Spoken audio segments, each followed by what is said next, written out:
চলুন আজ দুর্দান্ত স্বাদের একটা আর মাছের রেসিপি আপনাদের দেখাই আমি কিভাবে রান্না করি। আর মাছটা কিন্তু অসাধারণ লাগে খেতে। আপনি এইভাবে সম্পূর্ণ ভাত শুধু আর মাছের ঝোল দিয়ে খেয়ে নিতে পারবেন, এতটাই ভালো লাগে খেতে। এইভাবে একবার আপনারা বানিয়ে দেখতে পারেন। আর ভালো লাগলে একটা লাইক, কমেন্ট, শেয়ার, সাবস্ক্রাইব করতে কিন্তু ভুলবেন না। আর মাছটাকে প্রথমে আমি ভালো করে ধুয়ে নিয়েছি।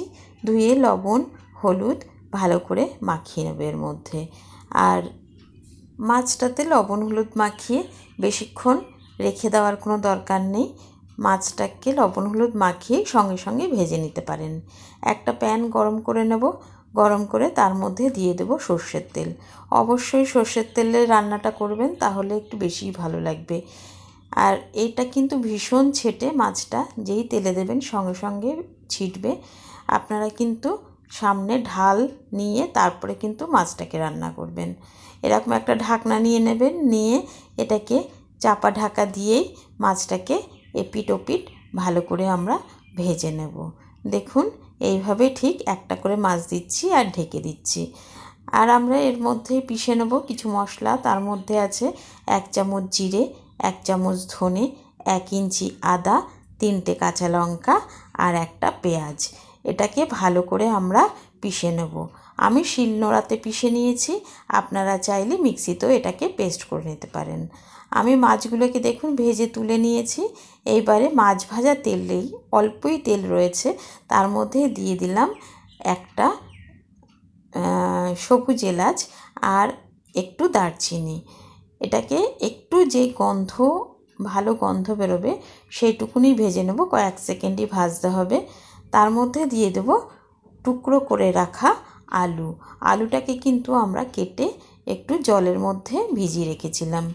তার মধ্যে দিয়ে দিলাম স্বাদ অনুযায়ী লবণ আর হলুদ। অল্পই হলুদ দিয়েছি আর অল্পই লবণ দিয়েছি। লবণ আর হলুদ দিয়ে এটাকে ভালো করে একটু ভেজে নিতে হবে। আর হ্যাঁ বন্ধুরা, যদি আমার রেসিপি পছন্দ হয় তাহলে কিন্তু একটা লাইক আর সাবস্ক্রাইব করতে ভুলবেন না। দেখুন আমি এলাচটা আর যে দারচিনিটা আমি ফোড়নে দিয়েছিলাম, সেই দারচিনি আর এলাচটাকে তুলে নিলাম। ওটাকে আমরা যে মশলাটা পিষছিলাম সেই মশলার ভেতরেই একসঙ্গে পিষে নেব। এবারে যেই দেখবেন আপনার আলুটাকে একটু ভাজা ভাজা হয়ে গেছে, তখন দিয়ে দেবেন একটা টুকরো করা টমেটোটাকে একটু টুকরো করে নিয়েছি। এটাকে একটু নরম হওয়ার জন্যে আমি চাপা ঢাকা দিয়ে একটু ভেজে নেব। মিনিট 5 ভেজে নেওয়ার পরে এর মধ্যে যে মশলাটা পিষে রেখেছিলাম সেই মশলাটা এর মধ্যে দিয়ে দিলাম। তার সঙ্গে দিয়ে দিলাম 1/2 চামচ লঙ্কা গুঁড়ো আর 1/2 চামচ হলুদ গুঁড়ো। এর মধ্যে একটু জল দিয়ে এটাকে আমরা ভালো করে কষিয়ে নেব। এটা কিন্তু যতক্ষণ তেল ছাড়বে না ততক্ষণ আপনাকে কিন্তু ভালো করে কষাতে হবে। যত ভালো করে আপনি মশলাটাকে কষাবেন ততই কিন্তু খেতে ভালো লাগবে। এটাকে ভালো করে এইভাবে আমরা কষিয়ে নেব। আর এবারে আমরা একদিকে গরম জল করতে রেখেছিলাম, সেই গরম জল কিন্তু এর মধ্যে দেব। গরম জল দিলে যে কোনো তরকারিতেই একটু আলাদাই টেস্ট হয়, খেতে আরও বেশি ভালো লাগে। এইভাবে গরম জল দিয়ে রান্না করে দেখবেন, ভীষণ ভালো লাগে খেতে। যেহেতু আমরা গরম জল দিয়েছি তাই ফুটতে বেশি টাইম লাগবে না। এবারে দিয়ে দেবো আমরা যে মাছগুলো ভেজে রেখেছিলাম, সেই মাছগুলো ঝোলের মধ্যেই একেবারে দিয়ে দেবো। স্বাদ অনুযায়ী লবণটা দিয়ে দেবেন। ঝোলের মধ্যে যতটুকুনি আপনাদের প্রয়োজন লবণ সেটাও দিয়ে দেবেন। আর আমি মাছগুলোকেও এইভাবে দিয়ে এটাকে চাপা ঢাকা দিয়ে এটাকে একটু ফুটতে দেব।